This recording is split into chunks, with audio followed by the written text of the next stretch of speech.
Nikola Tesla. Autobiografski članci. Objavio je Zavod za udžbenike u Beogradu 1995. Neka lična sećanja. Iz dva razloga mi je drago što mi se pružila ova prilika. Na prvom mestu, već dugo sam želeo da izrazim svoju veliku zahvalnost časopisu Scientific American i da mu odam priznanje za pravovremene i korisne informacije koje neprestano plave njegove stupce. Ova publikacija je značajna zbog visokog kvaliteta specijalnih članaka, kao i zbog tačnog prikazivanja tehničkih usavršavanja.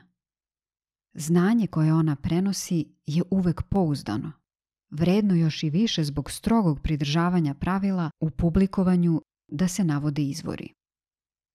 Usluge tog časopisa u pomaganju pronalazaštva i širenju prosvećenosti neprocenjive su. Časopis Scientific American je kvalifikovano i savesno uređivana periodična publikacija odmerenog i dostojanstvenog tona do te mere da može da služi kao uzor, a tim svojim odlikama, kao i bogatstvom i kvalitetom svojih priloga, on doprinosi mnogo ugledu ne samo svojih stalnih saradnika i izdavača, nego i cele zemlje. Ovo nije prazan kompliment, nego prava i zaslužena pohvala uz koju ovom prilikom, vrednom da bude upamćena, dodajem svoje najbolje želje za dalje uspehe. Drugi razlog je lične prirode. U vezi sa mojim otkrićem obrtnog magnetskog polja i pronalaskom indukcionog motora štampane su mnoge pogrešne izjave preko kojih sam bio prinuđen da prelazim ćutke. Veliki interesi su bili uključeni u dugu i ogorčenu borbu za moja patentna prava. Razvila su se komercijalna nadmetanja i profesionalne zavisti i ja sam bio izložen nevoljama na više raznih načina. No, uprkos svim pritiscima i naporima domišljatih advokata i veštaka, presude suda su, u svim instancama bez izuzetka, bile u prilog mojim zahtevima prvenstva. Bitke su vođene i zaboravljene, a važnost 30 ili 40 patenata koje sam dobio iz sistema naizmeničnih struja istekla je, pa sam sada oslobođen od obaveza koje su mi teško padale i mogu slobodno da govorim. Sva doživljena iskustva u vezi sa tim davnim otkrićem u živom su mi sećanju. Vidim lica ljudi, scene i predmete koji su mi privlačili pažnju, sa oštrinom i jasnoćom i u zapanjujućem svetlu i koja su mera jačine i dubine prvobitnih utisaka. Uvek sam imao sreće sa idejama, ali mi ni jedan drugi pronalazak, ma koliko veliki bio, ne može biti toliko drag kao taj prvi. Ovo će biti jasno ako se kratko zadržim na okolnostima s tim u vezi i nekim fazama i događajima iz mojih mladih godina. Još od detinjstva bio mi je namenjen sveštenički poziv. Ta budućnost mi je kao taman oblak visila nad glavom. Posle provedenih 11 godina u osnovnoj i srednjoj školi, stekao sam svedočanstvo o zrelosti i našao se na kritičnoj tački svoje karijere. Treba li da ne poslušam oca i da se oglušim o najdražu želju svoje majke ili da se odreknem sudbine? Ta misao me je mučila i gledao sam na budućnost sa strahom. Upravo u to vreme je u mojoj domovini izbila epidemija kolere. Ljudi nisu znali ništa o karakteru bolesti, a sredstva lečenja su bila veoma oskudna. Palili su ogromne gomile mirišljavog žbunja da pročiste vazduh, ali su slobodno pili zaraženu vodu i umirali u gomilama, kao ovce. Suprotno kategoričkim naređenjima koja su dolazila od oca, požurio sam kući i ubrzo se razboleo. 9-mesečno ležanje u krevetu, sa gotovo nikakvom mogućnošću kretanja, izgledalo je kao da je iscrpilo sve moje životne snage i lekari su već bili digli ruke od mene. Bilo je to neko stanje agonije, ne toliko zbog fizičkih patnji, nego više po mojoj jakoj želji da živim. Prilikom jednog buđenja iz nesvestice, otac me je obradovao obećanjem da će mi dozvoliti da studiram tehniku, ali obećanje bi ostalo neispunjeno da me jedna stara žena nije izvanredno negovala. U tome nije bilo nikakve sugestivne sile ili tajanstvenog uticaja. Takva sredstva i ne bi mogla imati nikakvog dejstva na mene, jer sam čvrsto verovao u zakone prirode. Do izlečenja je došlo u potpunosti medicinskim putem, herojskom, ako ne i očajničkom borbom. Lek je delovao i nakon 1 godine planinarenja i života u šumi bio sam osposobljen za najteža telesna naprezanja. Otac je održao reč i 1877. sam se upisao na Joanneum u Grazu, u pokrajini Štajerskoj, na jedno od najstarijih ustanova za studije tehnike u Evropi. Nameravao sam da pokažem takve rezultate kojima ću se odužiti svojim roditeljima za njihovo gorko razočaranje zbog moje promene poziva. To nije bila prolazna odluka lakomislenog mladog čoveka. Bila je to gvozdena rešenost. Ovo ću bliže objasniti jer moj primjer može koristiti mnogim mlađim čitaocima časopisa Scientific American. Kada sam bio 7-godišnji ili 8-godišnji dečak, čitao sam roman čiji je naslov bio Abafi, sin Abe. Srpski prevod dela poznatog mađarskog pisca Jožike. Poruke tog romana su veoma slične onima iz Ben Hura i u tom pogledu bi se on mogao smatrati pretečom Wallaceovog dela. Mogućnosti snage volje i samosavlađivanja neobično su privlačile moju živu uobrazilju, pa sam i sam počeo da se vežbam u tome. Ako bih dobio slatkiš ili sočnu jabuku, što sam inače neobično voleo da jedem, ja bih ih davao drugom dečaku i trpeo tantalove muke, osjećajući na kraju zadovoljstvo. Ako bi me čekao težak, iscrpljujući zadatak, ja bih se bacao na njega uvek iznova sve dok ga ne bih rešio.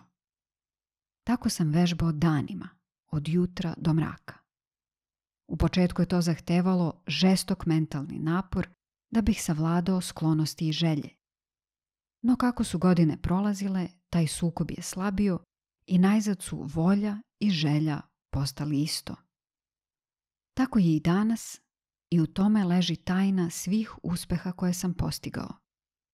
Ova iskustva su toliko blisko povezana sa mojim otkrićem obrtnog magnetskog polja, kao da su i ona njegov bitan sastavni deo. Ali samo sa njima ja nikad ne bih pronašao indukcioni motor. Prve godine studija na Joanneumu ustajao sam redovno u 3 sata ujutru i radio do 11 uveče. Ni nedelje, ni praznici nisu bili izuzetak. Uspeh koji sam postigao bio je vanredan i pobuđivao je pažnju mojih profesora. Među njima je bio i dr. Ale, koji je predavao diferencijalne jednačine i druga poglavlja više matematike i čija su predavanja bila nezaboravno intelektualno zadovoljstvo, i profesor Peschel, koji je držao katedru teorijske i eksperimentalne fizike. Tih ljudi se uvek sećam sa osjećajem zahvalnosti. Profesor Peschel je bio ekscentrik. Za njega se pričalo da nosi isti kaput po 20 godina.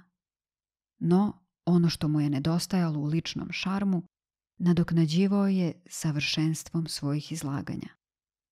Nikad nisam zapazio da je izostavio jednu reč ili gest, a njegove demonstracije i eksperimenti su se uvek odvijali sa preciznošću časovnika.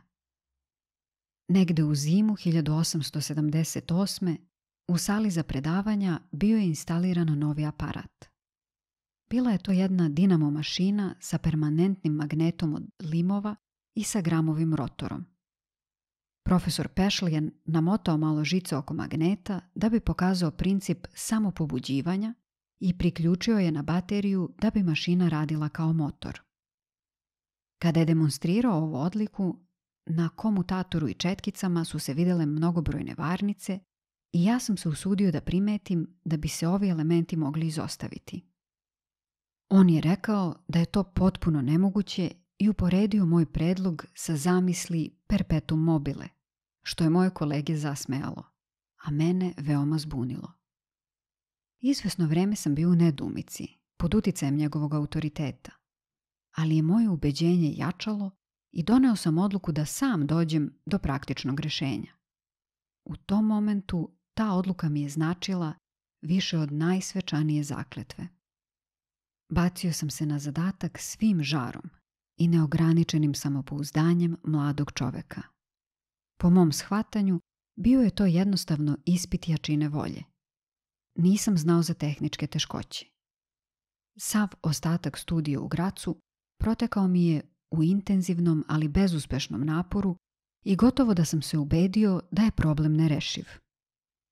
Zaista, mislio sam, da li je uopšte moguće preobratiti postojano privlačenje zemljine teže u obrtnu silu? Odgovor je bio kategorično ne. A zar to također ne važi i za silu magnetnog privlačenja? Te dve pretpostavke su mi se činile vrlo slične. 1880. godine sam došao u Prag, u Češkoj, ispunjavajući svom ocu želju da dovršim svoje školovanje na nekom univerzitetu. Atmosfera tog starog i zanimljivog grada bila je povoljna za pronalazaštvo. Bilo je tu mnogo gladnih umetnika i svuda se moglo naći inteligentno društvo. Tu sam načinio prvi izrazit korak napred time što sam odvajao komutatore od mašina i postavljao ih na udaljene osovine. Svakog dana sam maštao bez uspeha o konstrukcijama u tom smislu, ali sa osjećajem da se bližim rješenju. Sljedeće godine došlo je do nagle promjene u mojim životnim pogledima. Shvatio sam da moji roditelji podnose za mene prevelike žrtve, pa sam rešio da ih oslobodim tog tereta. Talas telefonije stigao je iz Amerike do evropskog kontinenta i trebalo je da jedan sistem bude instaliran u Budimpešti. Prilika je izgledala idealna i ja sam krenuo vozom u taj grad.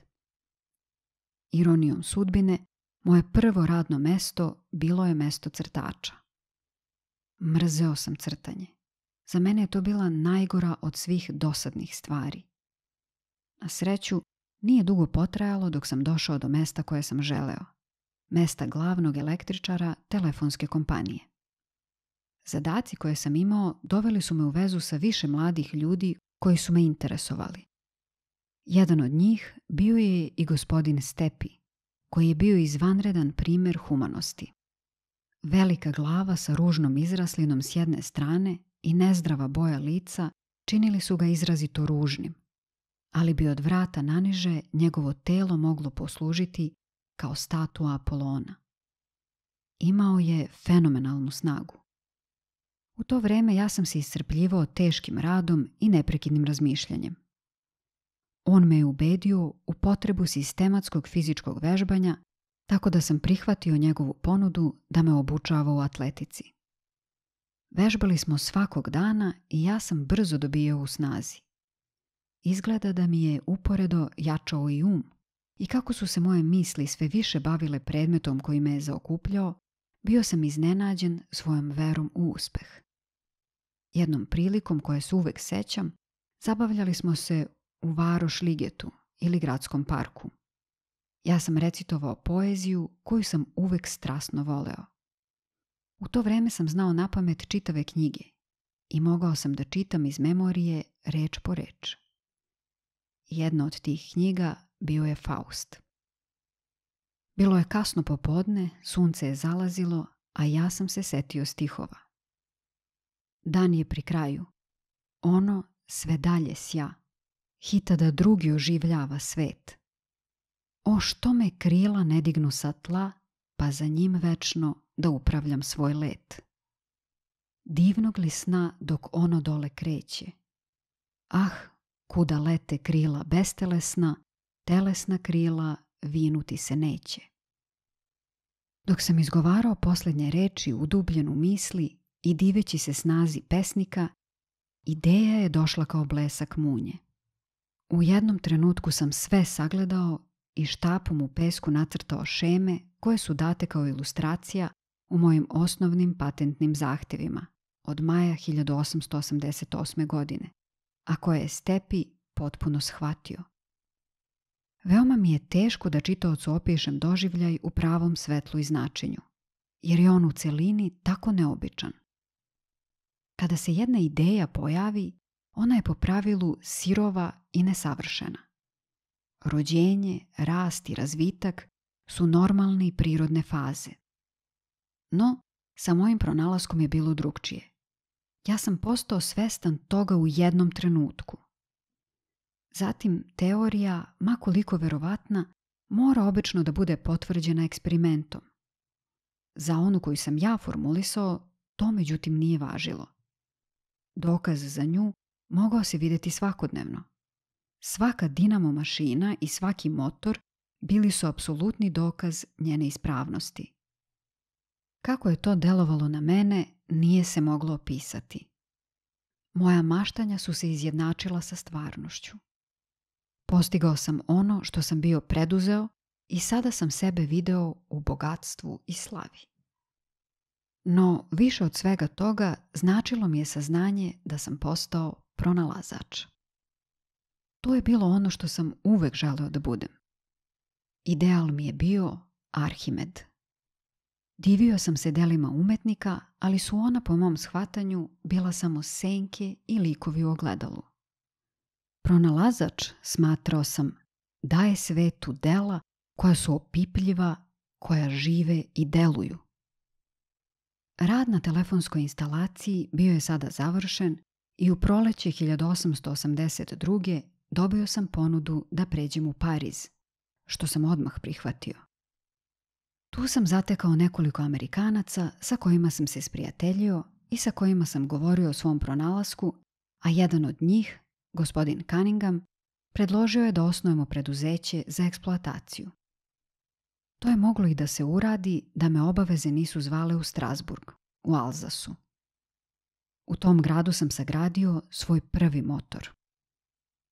Nešto materijala sam doneo iz Pariza, a u jednoj mehaničkoj radionici u blizini železničke stanice, gde sam postavljao osvetljenje i postrojenje za razvod energije, izgrađen mi je jedan gvozdeni disk sa ležištima. Uređaj je bio nesavršen, ali mi je pričinjavalo najveće zadovoljstvo kada sam po prvi put gledao obrtanje motora izazvano naizmeničnim strujama bez komutatora. Sa svojim pomoćnikom eksperiment sam 2 puta ponovio u leto 1883. godine. Zahvaljujući druženju sa Amerikancima, pažnja me je bila usmerena na praktičnu primjenu, pa sam pokušavao da obezbedim kapital, ali bez uspeha. I tako sam se početkom 1884. godine vratio u Pariz. Tu sam također učinio nekoliko neuspelih pokušaja, pa sam konačno odlučio da idem u Ameriku, gde sam stigao u leto 1884. godine. Po prethodnom dogovoru stupio sam u Edisonovu fabriku mašina, gde sam se bavio projektovanjem dinamo mašina i motora. U toku 9 meseci radno vreme mi je bilo od 10:30 časova do 5 časova sutradan ujutru. Sve to vreme sam sve više i više mislio na pronalazak i pripremao se da o njemu govorim sa Edisonom. Sećam se još jednog čudnog događaja s tim u vezi. Jednog dana krajem 1884. godine pošao sam sa gospodinom Batchelorom, rukovodiocem fabrike, na ostrvo Koni, gde smo našli Edisona u društvu sa njegovom bivšom ženom. Došao je trenutak na koji sam čekao i upravo sam hteo da progovorim kad se neka protuva neuredne pojave obrati Edisonu i odvuče ga na drugu stranu, što me je sprečilo da ostvarim svoju nameru.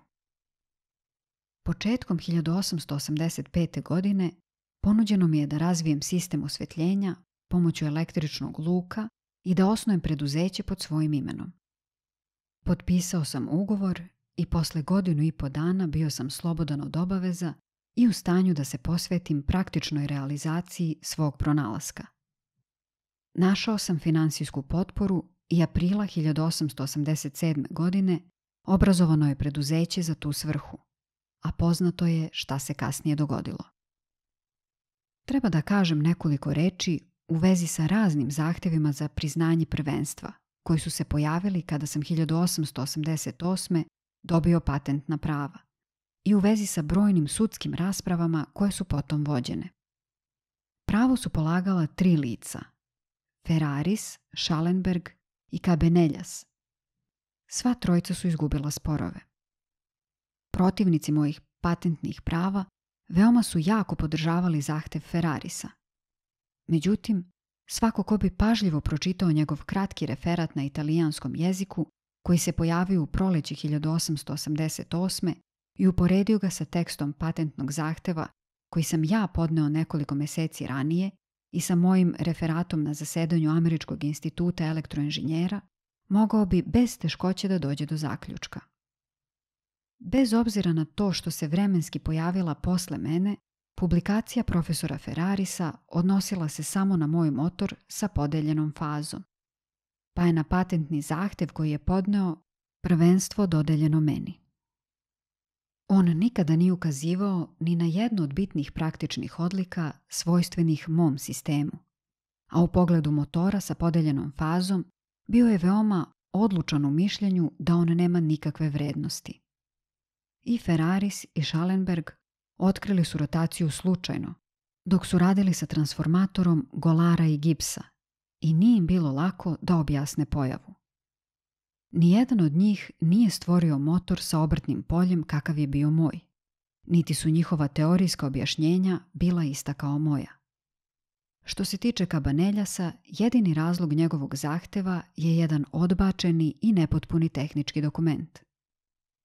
Neki preterano revnosni prijatelji tumačili su američki patent dodeljen Bradleyu kao savremen dokazni dokument, no za takvu tvrdnju nije bilo nikakvog osnova. U originalnom zahtevu bio je samo opisan generator sa 2 kola, čija je jedina svrha bila u povećanju izlazne snage. U zamisli nije bilo mnogo novine, jer je nekoliko takvih mašina već postojalo u to vreme. Reći da su te mašine bile prethodnice mog obrtnog transformatora potpuno je neopravdano.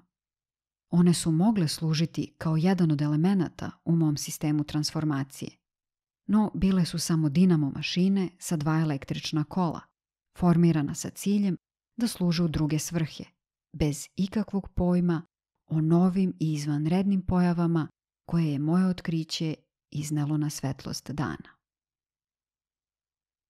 Ovo je suština jednog pisma koje sam pisao svom prijatelju Georgeu Silvesteru Fireku, velikom pesniku i piscu. Razmenjivali smo mišljenja o raznim temama i ono što je on rekao u jednoj od svojih izjava podstaklo me je da mu objasnim kako ja radim i uspevam. U odgovoru na to on je rekao: "Tvoje pismo je vrlo impresivno. To je jedna majstorska i duboko interesantna priča. Ja je ovdje dajem pod naslovom Neka lična sećanja."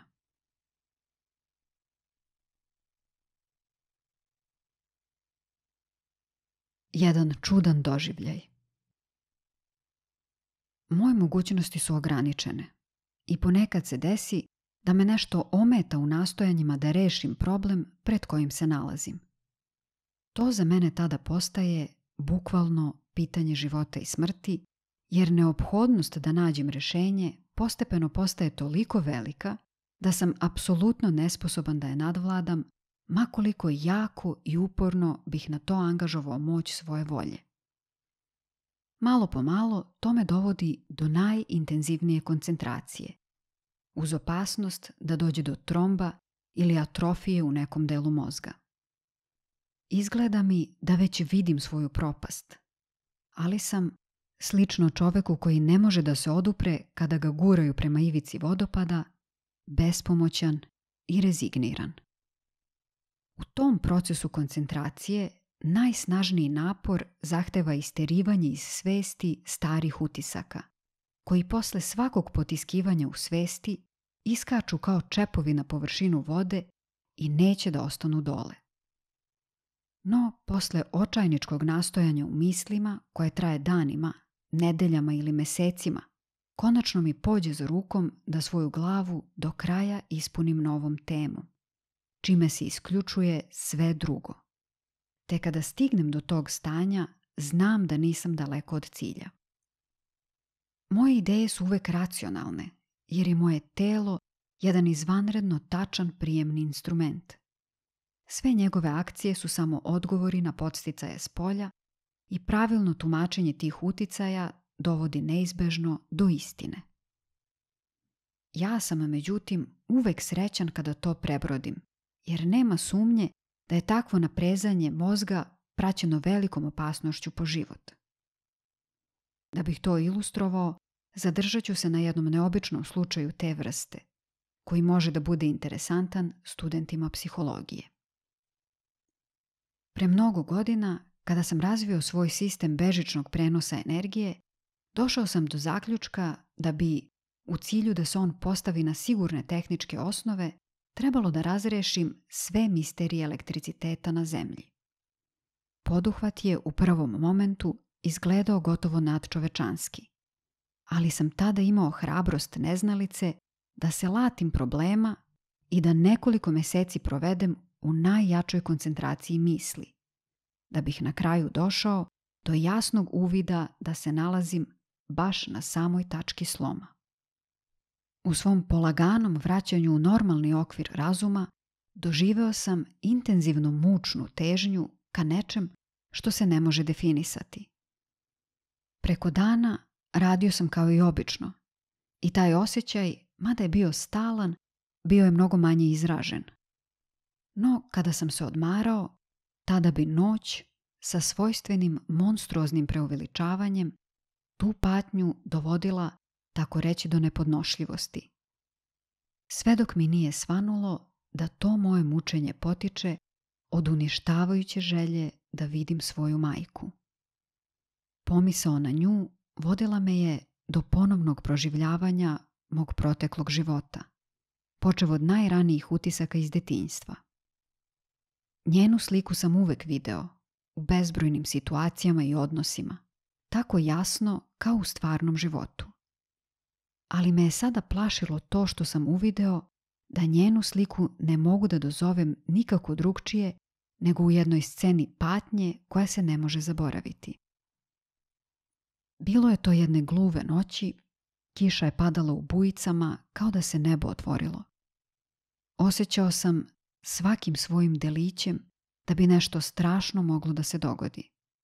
A moj strah je bio pojačan usamljenošću naše kuće, jer nam je najbliže susedstvo bilo crkva i groblje u podnožju lanca bregova po kojima su se kretali vukovi. Starinski časovnik je upravo otkucavao ponoć kad je moja majka ušla u sobu. Uzela me u naručje i prošaputala skoro nečujno: "Dođi da poljubiš Danila." Moj jedini brat, mladić od 18 godina, a divovskog intelekta, umro je. Pritisnuo sam svojim ustima njegove usne, hladne kao led, svestan samo toga da se desilo ono najgore. Majka me je stavila ponovo u krevet, pokrila me i oklevajući malo, rekla je dok su joj suze tekle: "Bog mi je dao jednu u ponoć, a u ponoć mi je uzeo drugo." Ova uspomena je bila kao oaza u divljini, održavana u životu nekim čudnim svojstvom mozga usred zaborava. Uspomene su mi dolazile polagano i posle više nedelja razmišljanja bio sam u stanju da jasno vizualizujem događaje koji su davno prošli i da ih vidim u takvoj punoći svetlosti koja me je začuđivala.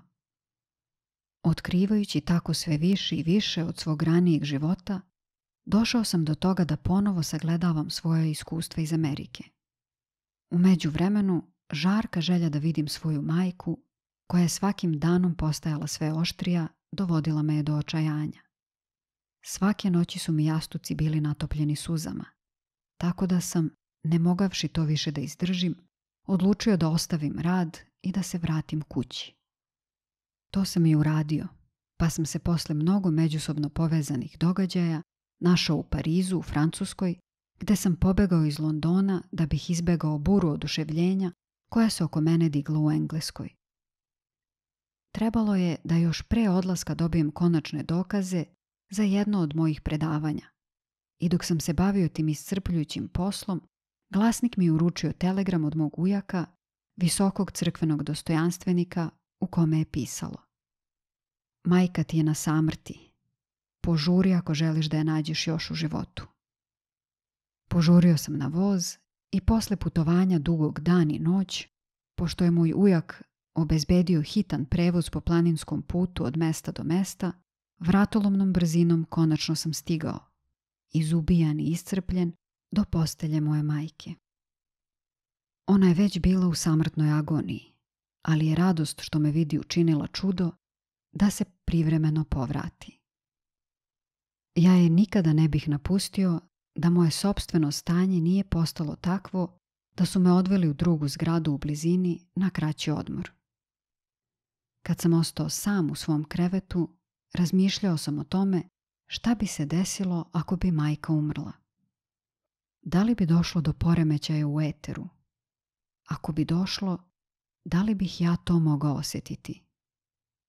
U to vrijeme su mi čula bila oštra do neverovatnog stepena.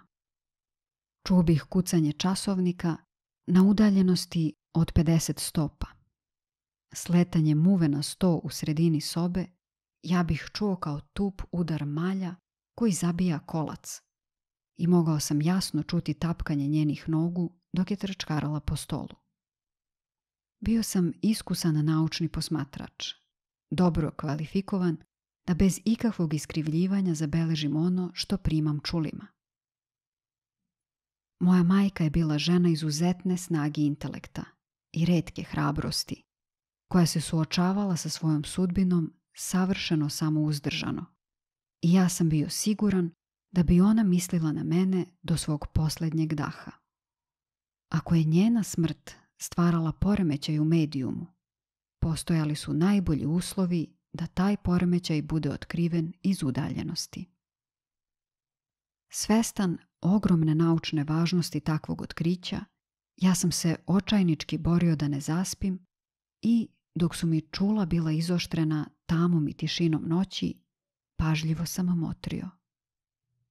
Prošlo je 5 ili 6 časova, koji su mi ličili na večnost, a nije bilo nikakvog znaka. Zatim je priroda prevladala i ja sam zaspao ili sam se onesvestio. Kada sam se osvestio, uši mi je ispunjavala neopisivo prijatna pesma i ugledao sam kako lebdi jedan beo oblak, u čijem središtu je bila nagnuta moja majka, koja me je gledala pogledom ispunjenim ljubavlju, dok joj je osmehnuto lice bilo obasjano čudnim zracima, drugčijim od obične svetlosti, a naokolo su bili grupisani likovi slični anđeoskim. Omađijan motrio sam tu pojavu dok je polagano prolazila preko sobe i dok je nisam izgubio iz vida. U tom trenutku me preplavilo osjećanje apsolutne izvesnosti da mi je majka upravo umrla. I zaista, utrčala je jedna uplakana devojka koja je donela tu tužnu vest. To saznanje me je pogodilo kao strašan udar, koji mi je protresao celo telo kao zemljotres. I iznenada sam postao svestan da sam u svom krevetu u Njujorku, gde žestoko drhtim. Shvatio sam tada da mi je majka umrla pre više godina, ali sam ja to zaboravio. Kako su te najdraže od mojih uspomena mogle da budu izbrisane iz mog mozga? Pitao sam se užasnut, a gorčina, bol i stid su me obuzimali. Moja patnja je bila stvarna, mada opisani događaji nisu bili ništa više od zamišljenih odraza onoga što se ranije desilo. To što sam doživeo nije bilo buđenje iz sna, nego obnavljanje jedne određene oblasti moje svesti. U vreme kada su se dešavali događaji o kojima je reč, ja sam bio u stanju histerije izazvane očajanjem zbog majčine smrti i sklon da poverujem da je to bila stvarno jedna psihička manifestacija, jedna post mortem poruka od moje majke, ali sam uskoro odbacio tu pomisao kao čistu besmislicu. Ja neprekidno dokazujem svakom svojom mišlju i činom da sam ja jedna automatska mašina koja reaguje na poremećaje s polja, koji udaraju na organe mojih čula, mašina u stanju da raste i da prolazi kroz beskonačno mnogo raznih oblika postojanja, od kolevke pa do groba. Objašnjenje mentalnih stanja i pojava koje sam opisao posle svega je vrlo jednostavno. Dugom koncentracijom na neku specijalnu temu, izvesna vlakna u mom mozgu, zbog izostanka snabdevanja krvlju i vežbanja, bila su umrtvljena i nisu više mogla da reaguju kako treba na spoljašnje uticaje. Sa skretanjem mojih misli ona su postepeno oživljavala i povratila su se u svoje normalno stanje. Intenzivna želja da vidim svoju majku poticala je od mog ispitivanja izvesnih finih tkanja koje mi je sama izatkala, koja mi je ona dala prilikom odlaska iz kuće pre mnogo godina i koja su u meni pobudila nežne uspomene kratko vreme pre nego što sam počeo da se koncentrišem. Pesmu sam čuo zato što je moja majka umrla jednog uskršnjeg jutra u vreme održavanja jutarnje službe u obližnjoj crkvi, gde je pojao hor. No, imao sam mnogo teškoća da pronađem onaj spoljni utisak koji je izazivao pojavljivanje. Sve dok se nisam setio da sam, prilikom jednog od mojih povrataka iz Evrope, prolazio kroz Minhen u Bavarskoj i tamo, među ostalima, video jednu sliku Arnolda Böcklina, slavnog nemačkog umetnika, na kojoj je bilo predstavljeno jednogodišnje doba i tu na oblaku prikazana jedna grupa alegorijskih likova. Stvarajući to delo, umetnik je pokazao toliko vanredne veštine da je izgledalo da oblak sa likovima zaista lebdi u vazduhu, kao da ga nose neki nevidljivi oslonci. To je na mene ostavilo dubok utisak i time se objašnjava ova pojava. Mnogi od onih koji čvrsto veruju u nadprirodne manifestacije verovatno će smatrati da sam ja primio poruku od svoje majke, ali da sam, budući grub materijalista, imao predrasude i zato bio nesposoban za viša zapažanja. Oni možda imaju pravo, no ja ću se držati svoje mehanističke teorije života dok se ne dokaže da je ona pogrešna. Praktična lekcija koju sam izvukao iz ovog i drugih sličnih opasnih događaja jeste da treba sačuvati koncentraciju i biti zadovoljan umerenim dostignućima.